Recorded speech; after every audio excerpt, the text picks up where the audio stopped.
स्वागत है आपका हमारे YouTube channel target UK SSC में। तो दोस्तों आज मैं आपको दूंगा पावर वंश का पार्ट 2, जिसमें मैं आपके साथ मानसा और श्यामसा पे डिस्कस करूंगा। इससे पहले की वीडियो में मैंने आपको पावर वंश का पार्ट 2 दिया था, परंतु अगर आपने वीडियो ढंग से देखी हो तो पिछली वीडियो में थोड़ा सा मेरे से मिस्टेक हो गई थी या मेरे से गलती हो गई थी। गलती मेरे से ऐसे हुई थी कि या फिर वीडियो जब मैं वीडियो को एडिट कर रहा था या फिर जब मैं वीडियो को रिकॉर्ड कर रहा था, तो जो मैंने बीच में रानी कर्णावती वाला पार्ट पढ़ाया था वो खुद ब खुद ट्रिम हो गया, ठीक है। और वो मुझे अपलोडिंग के बाद पता चला कि वो वाला पार्ट वहाँ से ट्रिम हो चुका है। तो ये मेरे से गलती हुई थी, इसीलिए मैं अब कोशिश करूँगा कि मेरे से दोबारा ये गलती ना हो। और एक दूसरी जो मिस्टेक मेरे साथ ये हो रही है कि जो मैं वीडियो रिकॉर्ड कर रहा हूँ वो कम से कम 35 से 40 मिनट की चली जा रही है, ठीक है। और मैं इस समय गाँव पहाड़ पे हूँ, तो यहाँ पे नेटवर्क का थोड़ा सा इशू रहता है, इसलिए इतनी बड़ी वीडियो अपलोड करना मेरे लिए थोड़ा सा दिक्कत का काम बन जाता है, क्योंकि मेरे को थोड़ा हाइट पे जाना पड़ता है पहाड़ पे और वहाँ से वीडियो अपलोड करनी पड़ती है, तो कि वहाँ पे नेटवर्क थोड़ा अच्छा आते हैं। तो ये थोड़ा सा मेरे दिक्कत वाला पॉइंट है। तो इसका मैंने सोल्यूशन ये निकाला है कि मैं वीडियो को ज़्यादा लंबा नहीं बनाऊंगा, सिर्फ 15 से 20 मिनट की वीडियो रिकॉर्ड करूंगा ऐसे में। और मैं क्वालिटी से कोई भी कॉम्प्रोमाइज़ नहीं करूंगा, यानी कि अगर मैं आपको 2 राजा डिस्कस करूंगा तो उनको डिटेल में डिस्कस करूंगा, उनसे सारे पॉइंट डिस्कस करूंगा, ताकि आपके आने वाले एग्जाम में कोई भी पॉइंट वहाँ से मिस ना हो, ठीक है। तो चलिए शुरू करते हैं। हमने डिस्कस किया था पिछली वीडियो तक बलभद्र शाह तक, ठीक है। अब हम डिस्कस करेंगे मानसा। तो मानसा किसके पुत्र थे? मानसा पुत्र थे आपके बलभद्र शाह के, ठीक है। और जैसे कि मैंने बताया कि बलभद्र शाह क्या थे? एक प्रतापी राजा थे। तो अपने पिता के भांति ही मानसा भी क्या थे? एक प्रतापी राजा थे, ठीक है। बात करें मानसा के टाइम पीरियड से, तो मानसा का टाइम पीरियड था 1592 से लेकर 1611 तक, ठीक है। अब मानसा के टाइम पीरियड को अगर हम मैच करें मुगल काल से, तो मुगल काल में मानसा का जो टाइम पीरियड है वो मैच होता है किससे? अकबर से, और अकबर के पुत्र जहांगीर से, ठीक है। साथ ही साथ अगर हम कुमाऊं में भी मानसा के टाइम पीरियड को मैच करेंगे, तो कुमाऊं में रुद्रचंद और रुद्रचंद के पुत्र लक्ष्मीचंद से मानसा का टाइम पीरियड मैच होता है, ठीक है। इतना पॉइंट आपको मानसा के यहाँ से ध्यान रखने हैं। अब जो मानसा थे, मानसा क्या करते हैं? उत्तर दिशा में विजय अभियान चलाते हैं, ठीक है। मानसा क्या करते हैं? उत्तर दिशा में विजय अभियान चलाते हैं। इससे पहले की वीडियो में मैंने बताया था कि हमारा उत्तराखंड जो है, उत्तराखंड की जो उत्तरी सीमा लगती है वो किससे लगती है? आपके तिब्बत से लगती है, ठीक है। तिब्बत या चीन कुछ भी कह लीजिए। तो इस तिब्बत और चीन को प्राचीन काल में क्या कहा जाता था? भोट राज्य कहा जाता था, ठीक है। भोट राज्य भी कहा जाता था, कुछ कुछ इसे दापा भी कहते थे। तो भोट राज्य या दापा कहा जाता था इसे प्राचीन काल में। तो इसी पे प्रथम विजय अभियान किस पंवार शासक ने चलाया था? तो अगर आपने पिछली वीडियो ढंग से देखी हो तो वहाँ पे एक राजा था विजयपाल। विजयपाल सर्वप्रथम क्या करता है? भोट राज्य पे हमला करता है, परंतु विजयपाल को क्या होती है? असफलता हासिल होती है, ठीक है। तो विजयपाल के बाद मानसा ऐसा दूसरा राजा था जो कि क्या करता है? भोट राज्य पर आक्रमण करता है। अब मानसा और विजयपाल में अंतर यह है कि मानसा क्या करता है? सफल आक्रमण करता है, साथ ही साथ क्या करता है? 1596 में भोट राज्य पर आक्रमण करके वहाँ के राजा, यानी कि वहाँ के राजा को अपना सामंत बना देता है, ठीक है। उस समय वहाँ पे राजा कौन था? काकवा मोर था, ठीक है। अगर आप नोट करना चाहें तो नोट कर सकते हैं। उस समय वहाँ पे राजा कौन था? काकवा मोर था। और काकवा मोर को हराकर मानसा क्या करते हैं? इसको अपना गुलाम बना देते, ठीक है। यानी कि अब काकवा मोर क्या करेगा? टैक्स पे करेगा किसको? गढ़वाल राज्य को, ठीक है। तो 1596 में मानसा ने क्या किया था? तिब्बत के राजा काकवा मोर को हराकर अपना सामंत बना दिया था, ठीक है। और इसको टैक्स देने पे विवश कर दिया था। किसने? मानसा ने। इस युद्ध में मानसा का सेनापति कौन था? तो इस युद्ध में मानसा का सेनापति था जीतू बगड़वाल, ठीक है। आपने बहुत नाम सुना होगा जीतू बगड़वाल का। इनके गढ़वाल में पवाड़े बहुत फेमस है, ठीक है। पवाड़े कहा जाता है किससे? वीर गाथाओं से, ठीक है, जो लोगों के द्वारा गाई जाते हैं। तो जीतू बगड़वाल के पवाड़े बहुत फेमस है गढ़वाल में। और जीतू बगड़वाल किसके सेनापति थे? तो आपके मानसा के सेनापति थे। कौन? आपके जीतू बगड़वाल, ठीक है। आपको इतने पॉइंट यहाँ से ध्यान रखने। जब मानसा तिब्बत से जीत कर आते हैं तो उसके बाद वो क्या करते हैं? श्रीनगर के समीप एक शहर का स्थापना करते हैं जिसका नाम क्या था? मानपुर था, ठीक है। तो क्वेश्चन बन सकता है कि ऐसा पहला पंवार राजा कौन था जिसने कि अपने नाम से शहर की स्थापना की थी? तो वो भी आपके मानसा थे, ठीक है। मानसा क्या करते हैं? श्रीनगर के निकट मानपुर नाम का शहर स्थापित करते हैं, यानी कि बसाते हैं, ठीक है। मानसा जब तिब्बत से जीत के आते हैं तो वहाँ छपरांग क्या थी? तिब्बत की राजधानी थी उस समय पे। तो छपरांग से 300 सोने के घड़ों को लाते हैं अपने साथ, ठीक है। और उनको कहाँ पे स्थापित करते हैं? उनको गौरी मठ में स्थापित करते हैं, ठीक है। उनको कहाँ पे स्थापित करते हैं? उनको गौरी मठ में स्थापित करते हैं, ठीक है। और कहाँ से लाते हैं उनको? छपरांग, तिब्बत की राजधानी से 300 सोने के घड़ों को लाकर गौरी मठ में स्थापित करते हैं। कौन? आपके मानसा। अब मानसा के समकालीन कुमाऊं में राजा कौन थे? मानसा के समकालीन कुमाऊं में राजा थे लक्ष्मीचंद और रुद्रचंद, ठीक है। इससे पहली वीडियो में आपने पढ़ा होगा कि कैसे बलभद्र शाह ने क्या किया था? लक्ष्मीचंद के पिता रुद्रचंद को परास्त किया था, ठीक है। तो जो रुद्रचंद थे, रुद्रचंद के मन में कहीं ना कहीं ये क्या था, एक अधूरी इच्छा थी कि वो गढ़वाल को जीतेंगे, ठीक है। परंतु उससे पहले ही रुद्रचंद की मृत्यु हो जाती है और रुद्रचंद की मृत्यु के बाद लक्ष्मीचंद अपने पिता के अधूरे सपने को पूरा करने के लिए गढ़वाल पे 8 बार आक्रमण करता है, ठीक है।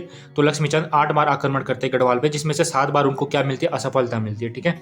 और किसके समकालीन थे लक्ष्मीचंद? मानसा के समकालीन थे। तो मानसा एक प्रतापी राजा थे, वो क्या करते हैं, लक्ष्मीचंद को 7 बार क्या करते हैं, परास्त कर देते हैं, ठीक है। और 1597 से लेकर 1602 के बीच लक्ष्मीचंद 7 बार क्या करते हैं, गढ़वाल पे असफल आक्रमण करते हैं, ठीक है। इसी कारण लक्ष्मीचंद को क्या कहा जाता है, लकुली बिराली भी कहा जाता है, ठीक है। लकुली बिराली, लकुली मतलब लुकने वाली और बिराली मतलब बिल्ली, ठीक है। और लक्ष्मीचंद के किले को क्या कहा जाता था, शाल भूंगा का किला। शाल यानी कि गढ़वाल में जानवर होता है शाल, और भूंगा कहा जाता है किले को, ठीक है। तो शाल क्या आता है, छुप छुप के आक्रमण करता है, तो इसलिए लक्ष्मीचंद का उपनाम क्या था, लकुली बिराली, ठीक है। और इनके किले को क्या कहा जाता था, शाल भूंगा का किला भी कहा जाता था, ठीक है। अब जब लक्ष्मीचंद ने गढ़वाल पे 7 असफल आक्रमण कर दिए थे, तो कहीं ना कहीं मानसा को भी लगने लग गया था कि लक्ष्मीचंद मतलब इतना अच्छा राजा नहीं है और वो मुझे हरा नहीं पाएगा, ठीक है। इसलिए जब 1603 में क्या करता है लक्ष्मीचंद, 8वां आक्रमण करता है, किससे, मानसा पे। तो मानसा उस युद्ध को लड़ने के लिए खुद नहीं जाते, वो क्या करते, अपने सेनापति खतर सिंह को उस युद्ध में भेज देते हैं।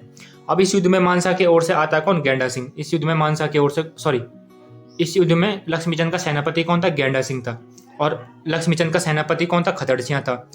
सॉरी, मैं कंफ्यूज कर दिया मैंने।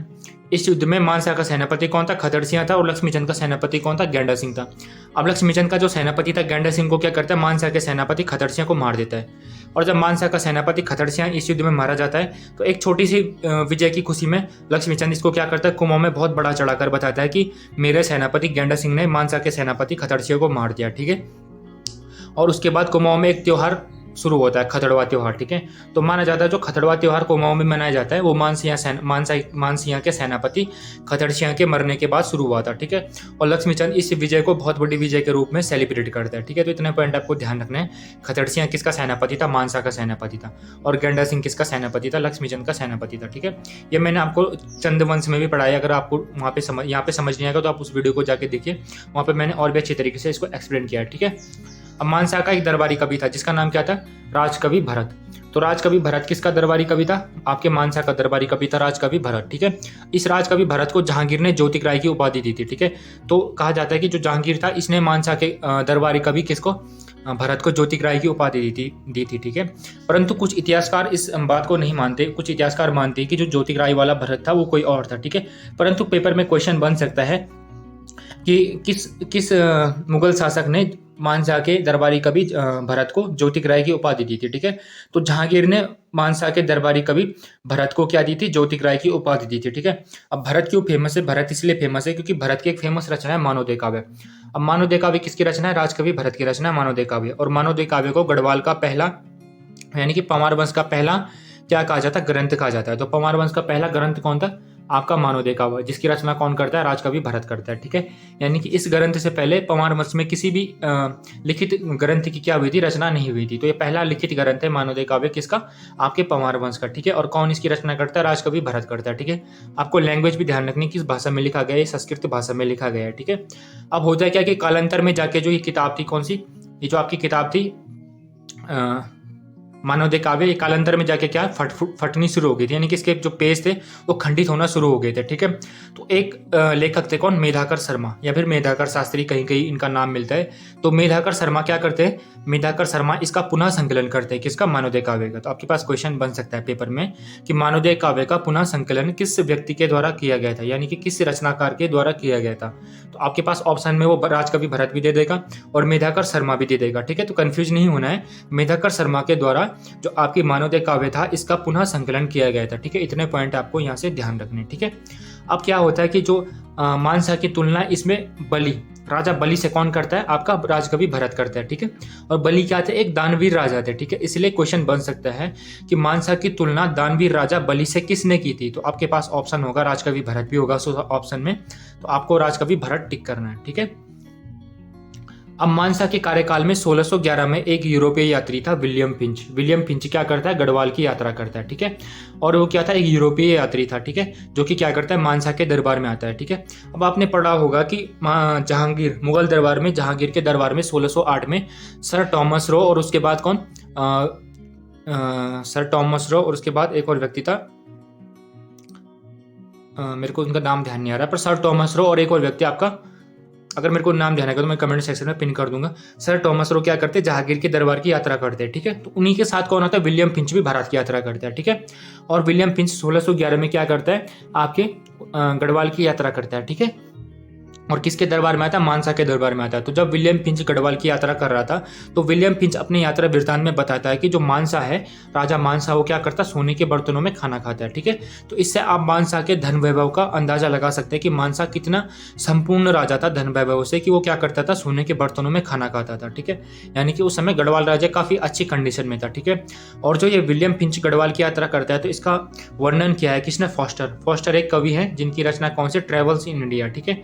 तो फॉस्टर एक इतिहासकार है, इनकी एक फेमस रचना है कौन सी, ट्रेवल्स इन इंडिया, ठीक है। कौन सी है इनकी रचना, ट्रेवल्स इन इंडिया। आपको रचना भी ध्यान रखनी है, पेपर में बन सकती है, ट्रेवल्स इन इंडिया, ठीक है, ट्रेवल्स इन इंडिया, ठीक है।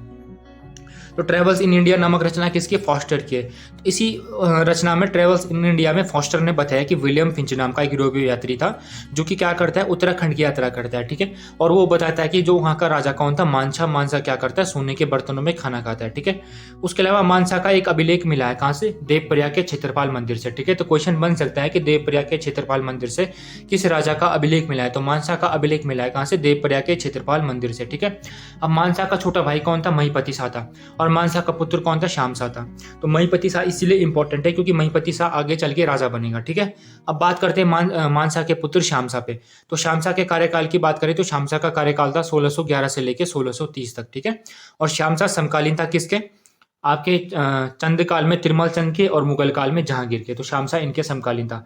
अब श्यामसा क्या करता है, पुनः दापा पे आक्रमण करता है। इससे पहले मैंने बताया कि मानसा ने कैसे क्या किया था, दापा के शासक को, काउकामोर को परास्त किया था और उसको टैक्स देने पे मजबूर कर दिया था। परंतु कालांतर में जब मानसा की मृत्यु हो जाती है, तो जो आपका वहाँ का राजा था, कहाँ का, तिब्बत का राजा था, वो टैक्स देने से मना कर देता है। वो बोलता है कि अब मैं आपको कर नहीं दूंगा, गढ़वाल के राजा को, ठीक है। तो श्यामसा क्या करता है, पुनः दापा पे आक्रमण करके उसको टैक्स देने पे मजबूर कर देता है, ठीक है। तो इतने पॉइंट आपको श्यामसा से ध्यान रखना है, ठीक है।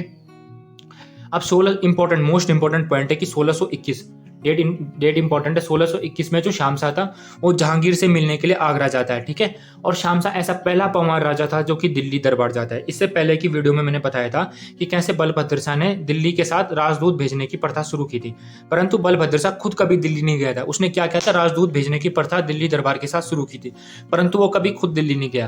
तो ऐसा पहला राजा जो कि दिल्ली दरबार जाता है वो कौन था, आपका श्यामसा था, ठीक है। और 1621 में जहांगीर से मुलाकात करता है, किस स्थान पे, आगरा पे, ठीक है। आपको जगह का नाम भी ध्यान रखना है। आगरा में मुलाकात होती है किसकी, श्यामसा की और किसकी, आपके जहांगीर की। अब जो जहांगीर है उनकी आत्मकथा का नाम क्या है, तुजुक ए जहांगीरी। तो तुजुक ए जहांगीरी में श्यामसा का क्या मिलता है, विवरण मिलता है। और उसमें बताया गया कि श्यामसा को हाथी और घोड़े भेंट किए थे किसने, आपके मुगल दरबार ने, ठीक है। इतने पॉइंट आपको श्यामसा से ध्यान रखना है। अब श्यामसा के दरबार में ही एक दल क्या करता है, उत्तराखंड की यात्रा करता है, जिसका नाम क्या था, जेसुइट दल था, ठीक है।